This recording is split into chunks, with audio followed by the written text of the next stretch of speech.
O grande conflito entre Cristo e Satanás, que dura há quase 6.000 anos, terminará em breve e o maligno redobra os seus esforços para frustrar a obra de Cristo em favor do homem e prender as almas nas suas ciladas. O seu objetivo é conservar as pessoas nas trevas e na impenitência até que termine a mediação do Salvador e já não haja mais sacrifício pelo pecado. Se não se fizer nenhum esforço especial para se resistir ao seu poder e se permitir que prevaleça a indiferença na Igreja e no mundo, Satanás não se preocupa, pois não há o perigo de perder aqueles que está a conservar cativos à sua vontade.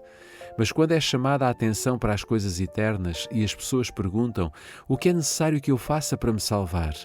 Ele está pronto para procurar opor o seu poder ao de Cristo e neutralizar a influência do Espírito Santo.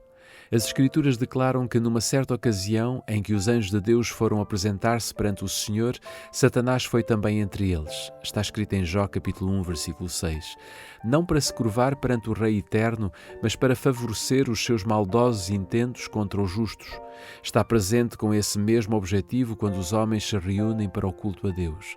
Embora oculto aos seus olhos, ele está a trabalhar com toda a diligência para controlar o espírito dos adoradores. Tal como um general hábil formula de antemão os seus planos. Ao ver o mensageiro de Deus a examinar as Escrituras, toma nota do assunto que vai ser apresentado às pessoas. Usa então todo o seu engano e toda a sua astúcia no sentido de moldar as circunstâncias, para que a mensagem não atinja aqueles a quem ele está a enganar relativamente a esse ponto.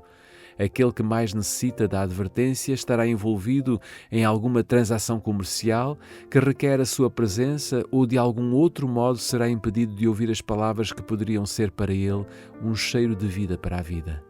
Satanás também vê os servos do Senhor oprimidos por causa das trevas espirituais que envolvem as pessoas. Ouve as suas fervorosas orações pedindo graça e poder divinos para quebrar o fascínio da indiferença, do descuido e da apatia. Então desenvolve as suas artimanhas com renovado zelo. Tenta os homens a satisfazerem o apetite ou alguma outra forma de condescendência própria, embutando assim a sua sensibilidade de maneira a não ouvirem precisamente as coisas que mais necessitam de aprender. Satanás sabe bem que todos quantos puder levar a negligenciar a oração e o estudo das Escrituras serão vencidos pelos seus ataques. Portanto, inventa todo o artifício possível para ocupar a mente. Houve sempre aqueles que, embora mostrando-se muito piedosos, em vez de avançarem no conhecimento da verdade, fazem com que a sua religião consista em procurar algum defeito de caráter ou erro de fé naqueles com quem não concordam. Essas pessoas são a mão direita de Satanás. Os acusadores dos irmãos não são poucos e estão sempre ativos quando Deus está a agir e enquanto os seus servos lhes estão a prestar um verdadeiro louvor. Darão uma falsa interpretação às palavras e aos atos dos que amam a verdade e lhe obedecem. Representarão os mais sinceros, zelosos e abnegados servos de Cristo, como estando enganados ou sendo enganadores. O seu trabalho é representar de forma falsa as intenções de cada ação verdadeira e nobre, fazer circular insinuações e despertar suspeitas no espírito dos inexperientes. De toda a forma imaginável, procurarão fazer com que o que é puro e justo seja considerado detestável e enganador.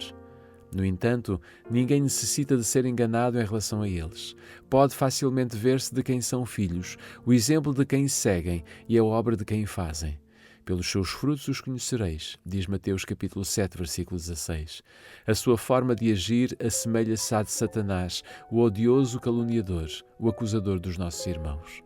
O grande enganador tem muitos agentes prontos para apresentar toda e qualquer espécie de erro, para enredar as almas, heresias preparadas para se adaptarem aos vários gostos e capacidades dos que ele deseja destruir.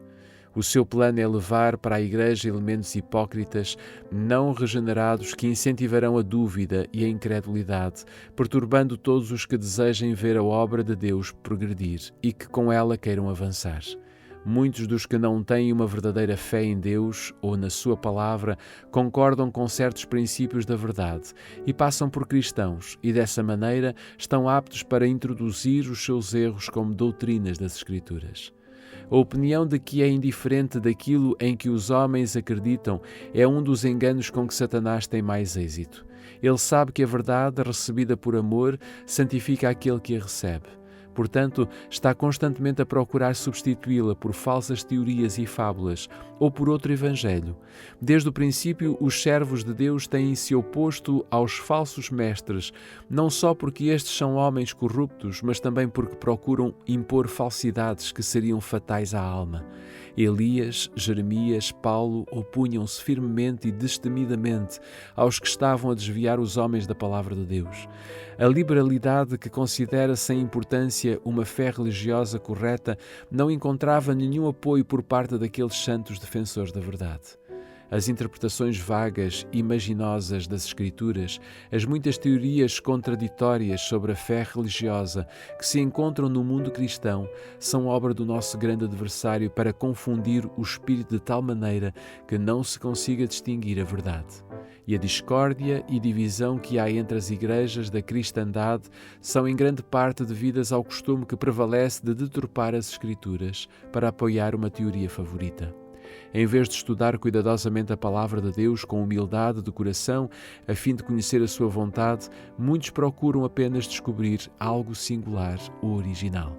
Com a intenção de sustentar doutrinas erradas ou práticas anticristãs, alguns usam passagens das Escrituras separadas do contexto, citando talvez metade de um simples versículo como prova do seu ponto de vista, quando o restante mostraria que o sentido é bem o contrário. Com a astúcia da serpente, protegem-se por detrás de declarações desconexas, interpretadas de maneira a convir aos seus desejos carnais. Muitos pervertem a palavra de Deus assim voluntariamente.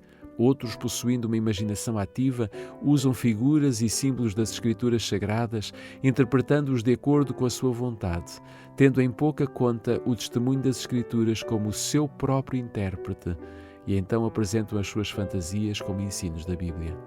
Sempre que o estudo das Escrituras se inicia sem espírito de oração, humildade e submissão, as passagens mais claras e simples, bem como as mais difíceis, serão deturpadas do seu verdadeiro sentido.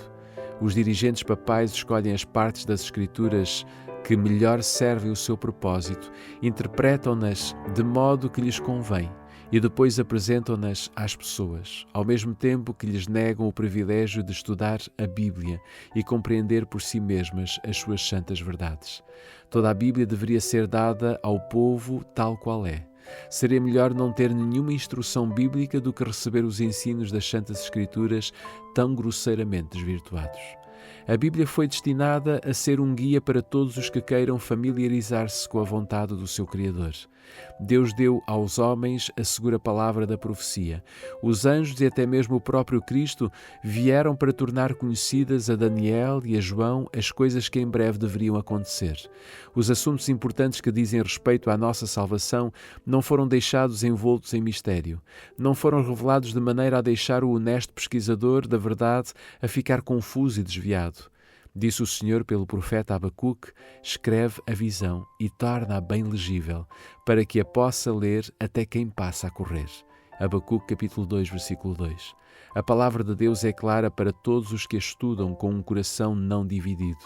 Todo aquele que é verdadeiramente sincero aceitará a luz da verdade. Porque a luz difunde-se para o justo, e nenhuma igreja poderá progredir na santificação a menos que os seus membros estejam a procurar fervorosamente a verdade, como se fosse um tesouro escondido. Ao grito liberalidade, os homens tornam-se cegos perante as armadilhas do adversário, enquanto ele está continuamente a trabalhar com perseverança para a realização do seu objetivo. Quando ele é bem-sucedido para suplantar a Bíblia por meio das especulações humanas, a lei de Deus é posta de parte e as igrejas ficam sob a servidão do pecado, ao mesmo tempo que declaram estar livres. Para muitos, as pesquisas científicas tornaram-se numa desgraça. Deus permitiu que uma inundação de luz fosse derramada sobre o mundo em descobertas científicas e artísticas. Mas mesmo as maiores mentes, se não forem guiadas pela palavra de Deus nas suas pesquisas, desencaminhar-se-ão nas suas tentativas de descobrir as relações entre a ciência e a revelação.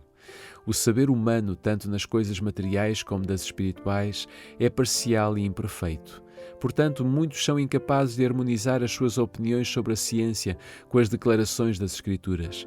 Muitos aceitam meras teorias e especulações como factos científicos e julgam que a palavra de Deus deve ser provada pelos ensinos de falsamente chamada ciência. O Criador e as suas obras ultrapassam a sua compreensão e, como não podem explicar isso pelas leis naturais, a história bíblica é considerada indigna de confiança. Os que duvidam da fidedignidade dos relatos do Antigo e do Novo Testamentos muito frequentemente vão um passo mais além, pondo em dúvida a existência de Deus e atribuindo à natureza o poder infinito. Ao perderem a sua âncora, são deixados a bater contra as rochas da infidelidade. Assim, muitos se desviam da fé e são seduzidos pelo diabo. Os homens têm se esforçado por ser mais sábios do que o seu Criador. A filosofia humana tem tentado devassar e explicar mistérios que nunca serão revelados por todas as eras eternas.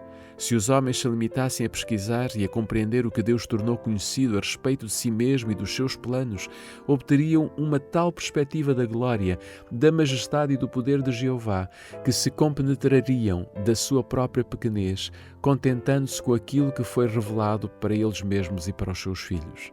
A obra-prima dos enganos de Satanás é conservar o espírito humano a pesquisar e a conjecturar sobre aquilo que Deus não tornou conhecido e que não é seu plano que compreendamos. Foi assim que Lúcifer perdeu o seu lugar no céu. Ficou descontente porque nem todos os segredos dos planos de Deus lhe eram confiados e pôs totalmente de lado aquilo que era revelado relativamente à sua própria tarefa na elevada posição que lhe tinha sido designada. Suscitando o mesmo descontentamento nos anjos sob o seu comando, determinou a sua queda. Agora procura imbuir a mente dos homens do mesmo espírito, levando-os também a desprezar os diretos mandamentos de Deus. Os que não estão dispostos a aceitar as verdades claras e incisivas da Bíblia procuram continuamente fábulas agradáveis que acalmem a consciência. Quanto menos espirituais, altruístas e humilhantes forem as doutrinas apresentadas, tanto maior será o favor com que são recebidas. Essas pessoas degradam as faculdades intelectuais de modo a servirem os seus desejos carnais. Consideram-se demasiado sábios para examinarem as Escrituras com contrição de alma e fervorosa oração, pedindo a guia divina, não têm proteção contra o engano. Satanás está pronto para satisfazer o desejo do coração e apresenta as suas armadilhas em lugar da verdade. Foi assim que o papado alcançou o seu poder sobre o entendimento dos homens. E pela rejeição da verdade, visto que ela implica uma cruz, os protestantes estão a seguir o mesmo caminho. Todos os que negligenciam a palavra de Deus para estudarem conveniências e expedientes que não estejam em desacordo com o mundo, estarão prontos a receber condenável heresia como verdade religiosa. Toda a forma imaginável de erro será aceite pelos que voluntariamente rejeitam a verdade. Quem olha com horror para um engano receberá facilmente outro. O apóstolo Paulo, falando de uma classe de pessoas que se perdem por não terem apreciado nem aceitado a verdade que os podia salvar, declara: por isso o Senhor permitiu que fossem dominados por uma força enganadora, que os leva a acreditarem na mentira. Assim se faz o julgamento daqueles que não acreditam na verdade, mas preferem praticar o mal. 2 Tessalonicenses capítulo 2, versículos 10 a 12. Com esta advertência diante de nós, devemos estar de sobreaviso a respeito das doutrinas que recebemos. Entre as ações de maior êxito do grande enganador estão os ensinos ilusórios e os prodígios da mentira do espiritismo. Disfarçado em anjo de luz, estende as suas redes onde menos se espera. Bastava que os homens estudassem o livro de Deus com fervorosa oração para o poderem compreender e não seriam deixados na ignorância à mercê das doutrinas falsas. Mas ao rejeitarem a verdade, são presa da ilusão. Outro erro perigoso é a doutrina que nega a divindade de Cristo, pretendendo que ele não tinha existido antes da sua vinda a este mundo. Esta teoria é bem recebida por uma vasta classe que diz crer na Escritura Sagrada. No entanto, contradiz diretamente as mais claras declarações do nosso Salvador sobre a sua relação com o Pai, o seu caráter divino e a sua pré-existência. Esta teoria não pode ser mantida sem a mais injustificada violência às Escrituras. Não só rebaixa as concepções do homem acerca da obra da redenção, como mina a fé na Bíblia como revelação de Deus. Isto torna-a mais perigosa e torna-a também mais difícil de ser enfrentada. Se os homens rejeitam o testemunho das Escrituras inspiradas sobre a divindade de Cristo, é inútil argumentar com eles sobre este ponto, pois nenhum argumento, por mais conclusivo que fosse, poderia convencê-los. O homem natural não compreende as coisas do Espírito de Deus, porque lhe parecem loucura, e não pode entendê-las, porque elas se discernem espiritualmente. Está escrito em 1 Coríntios capítulo 2, versículo 14. Ninguém que alimente este erro pode ter um conceito exato sobre o caráter ou a missão de Cristo, nem do grande plano de Deus para a redenção do homem. Ainda outro erro subtil e nocivo é a crença que rapidamente se espalha de que Satanás não existe como ser pessoal, de que este nome é empregado nas Escrituras só para representar os maus pensamentos e desejos do homem. O ensino tão extensamente exposto dos púlpitos populares de que o segundo advento de Cristo é a sua vinda a cada indivíduo por ocasião da morte é um engano para desviar a mente dos homens da sua vinda pessoal nas nuvens do céu. Durante anos, Satanás tem estado a dizer assim: eis que ele está no interior da casa.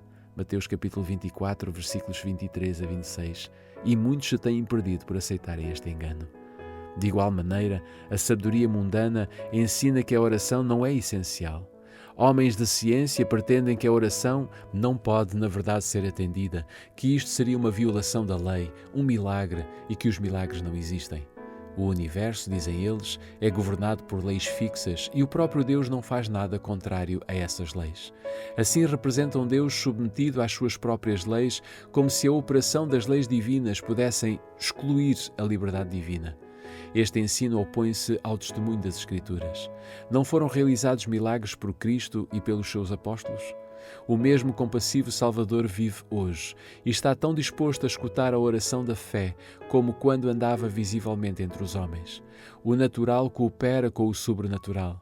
Faz parte do plano de Deus conceder-nos, em resposta à oração da fé, aquilo que Ele não concederia se o não pedíssemos assim.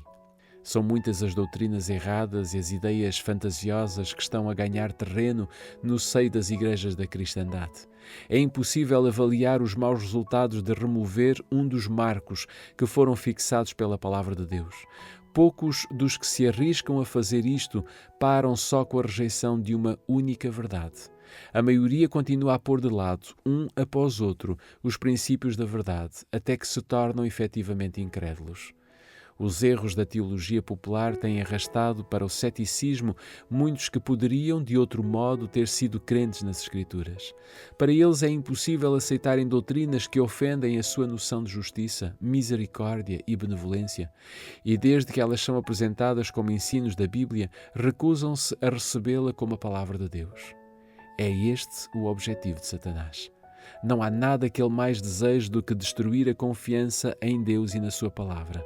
Satanás está à frente do grande exército dos que duvidam e trabalha com a sua máxima força para aliciar as pessoas para as suas fileiras. Duvidar está a tornar-se moda. Há uma classe numerosa pela qual a palavra de Deus é olhada com desconfiança pela mesma razão pela qual o autor foi, porque ela aprova e condena o pecado. Os que não estão dispostos a obedecer aos seus preceitos esforçam-se por subverter a sua autoridade. Leem a Escritura ou ouvem os seus ensinos como são apresentados do púlpito sagrado, só para encontrar algum defeito nela ou no sermão. Muitos tornam-se incrédulos para se justificarem ou se desculparem da negligência do dever. Outros adotam princípios céticos por orgulho ou indolência. Demasiado amantes da comodidade para se distinguirem no cumprimento de qualquer coisa digna de honra, que requeira esforço e abnegação, visam conseguir fama de terem sabedoria superior, criticando a Bíblia. Há nela muita coisa que a mente finita, não iluminada pela sabedoria divina, é impotente para compreender, e assim encontram oportunidade para criticar. Há muitos que parecem achar que é uma virtude estar do lado da descrença, do ceticismo e da incredulidade. Mas sob a aparência de sinceridade, ver-se-á que essas pessoas são movidas pela confiança própria e pelo orgulho. Muitos deleitam-se em encontrar nas Escrituras alguma coisa que confunda o espírito de outros. Alguns, a princípio, criticam e argumentam pelo simples desejo de controvérsia. Não compreendem que dessa forma estão a enredar-se nas ciladas do caçador. Tendo, porém, expressado abertamente descrença, entendem que devem manter a sua atitude. Assim, unem-se aos ímpios e fecham para si mesmos as portas do paraíso. Deus, na sua palavra, deu evidência suficiente do caráter divino da mesma. As grandes verdades que dizem respeito à nossa redenção estão claramente apresentadas. Através do auxílio do Espírito Santo, que é prometido a todos os que o procuram com sinceridade, cada qual pode compreender por si estas verdades. Deus concedeu aos homens um firme fundamento sobre o qual podem depositar a sua fé.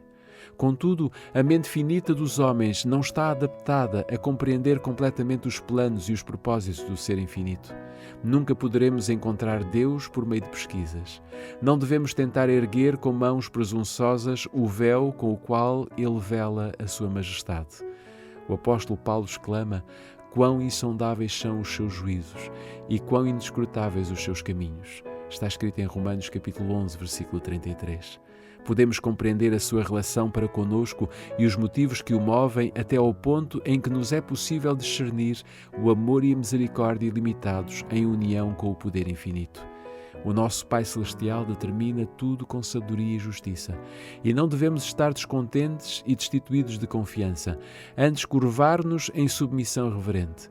Ele nos revelará, na sua vontade, o que é para nosso bem, e além disto devemos confiar na mão que é omnipotente, no coração que está repleto de amor. Ao mesmo tempo que Deus deu prova ampla para a fé, nunca removeu as desculpas para a descrença. Todos os que procuram ganchos onde pendurar as suas dúvidas encontrá-los-ão.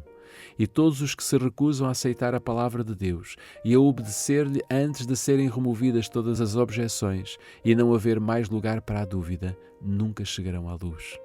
A desconfiança em Deus é produto natural do coração não renovado, que está em inimizade com Ele. A fé, porém, é inspirada pelo Espírito Santo e só florescerá à medida que for acalentada. Ninguém se pode tornar forte na fé sem fazer esforço. A incredulidade é fortalecida ao ser incentivada. E se os homens, em vez de se ocuparem com as provas que Deus deu para sustentar a sua fé, se permitirem discutir e interpretar de forma falsa, verão que as suas dúvidas se tornam cada vez mais acentuadas. Porém, os que duvidam das promessas de Deus e não confiam na segurança da sua graça estão a desonrá-lo, e a sua influência, em vez de atrair outros para Cristo, tende a repeti-los para longe dele. São árvores infrutíferas que estendem amplamente os seus escuros ramos, tirando da luz do sol outras plantas e fazendo-as atrofiar e morrer na fria sombra. O trabalho dessas pessoas aparecerá como uma constante testemunha contra elas. Estão a alcançar sementes de dúvida e ceticismo que produzirão uma infalível colheita. Há apenas um caminho a seguir para quantos desejem sinceramente livrar-se das dúvidas. Em vez de questionar e de sofismar sobre aquilo que não compreendem, voltem-se para a luz que já resplandece sobre eles e receberão ainda maior luz. Cumpram todo o dever que já está claro à sua compreensão e estarão aptos a compreender e a cumprir aqueles sobre os quais estão agora em dúvida. Satanás pode apresentar uma contrafação tão parecida com a verdade que engane os que estão dispostos a ser enganados, os que desejam excluir a abnegação e o sacrifício exigidos pela verdade. Mas é-lhe impossível reter, sob o seu poder, uma só alma que sinceramente deseja conhecer a verdade, custe o que custar. Cristo é a verdade e a luz que ilumina todo o homem que vem ao mundo. O Espírito da Verdade foi enviado para guiar os homens em toda a verdade, e pela autoridade do Filho de Deus foi declarado: buscai e encontrareis. Mateus capítulo 7, versículo 7. Porque se alguém quiser fazer a vontade dele, pela mesma doutrina, conhecerá se ela é de Deus. João capítulo 7, versículo 17. Os seguidores de Cristo sabem pouco sobre os enredos que Satanás e as suas hostes estão a formar contra eles. Aquele, porém, que está nos céus, encaminhará todos esses estratagemas para o cumprimento dos seus profundos desígnios. O Senhor permite que o seu povo seja submetido à cruel prova da tentação, não porque tenha prazer na sua aflição e angústia, mas porque essa operação é indispensável para a sua vitória final. Ele não poderia, de maneira coerente com a sua própria glória, escudá-los da tentação, pois o objetivo da prova é prepará-los para resistirem a todas as seduções do mal. Nem homens ímpios, nem demónios podem embaraçar a obra de Deus ou excluir a sua presença do seu povo, se este, com coração submisso e contrito, confessar e abandonar os seus pecados e com fé reclamar as promessas divinas. Toda a tentação, toda a influência adversa, quer manifesta, quer secreta, pode ser vencida com êxito, não por força nem por violência, mas pelo meu Espírito, diz o Senhor dos Exércitos. Zacarias capítulo 4, versículo 6. Os olhos do Senhor estão sobre os justos e os seus ouvidos atentos às suas orações. E qual é aquele que vos fará mal, se fordes zelosos do bem? 1 de Pedro capítulo 3, versículos 12 e 13. Quando Balaão, seduzido pela promessa das ricas recompensas, praticou feitiços contra Israel e por meio de sacrifícios ao Senhor procurou invocar maldição sobre o seu povo, o Espírito do Senhor vedou o mal que ele queria pronunciar, e Balaão foi forçado a dizer: mas como posso eu amaldiçoar aqueles que o Senhor Deus não amaldiçoa e ameaçar os que ele não ameaça? Quem me dera ter um fim igual ao destes homens bons, um futuro semelhante ao deste povo. Está escrito em Números capítulo 23, versículos 8 e 10.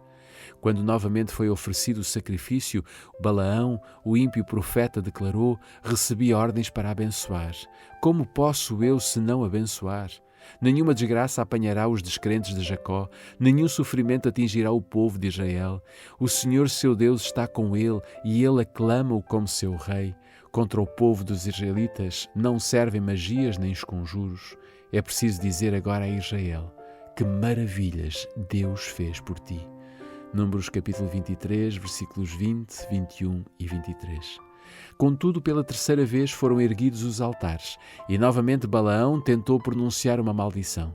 Mas através dos obstinados lábios do profeta, o Espírito de Deus declarou a prosperidade dos seus escolhidos e repreendeu a loucura e a malignidade dos seus adversários. Está escrito em Números capítulo 24, versículo 9: benditos os que te abençoarem, e malditos os que te amaldiçoarem.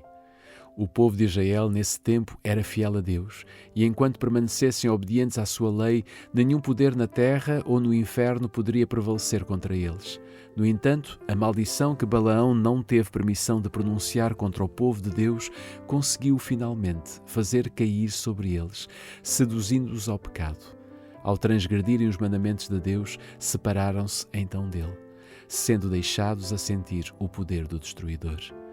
Satanás está bem ciente de que a mais débil alma que permaneça em Cristo é mais do que suficiente para competir com as hostes das trevas e que, caso ele se revelasse abertamente, seria enfrentado e vencido.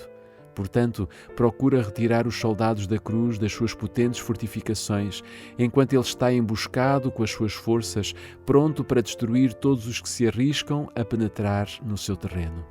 Só poderemos estar seguros com humilde confiança em Deus e obediência a todos os seus mandamentos. Ninguém sem oração se encontra livre de perigo durante um dia ou uma hora que seja. Devemos pedir ao Senhor especialmente sabedoria para compreender a sua palavra. Ali estão reveladas as armadilhas do tentador e os meios pelos quais é possível resistir a ele com êxito.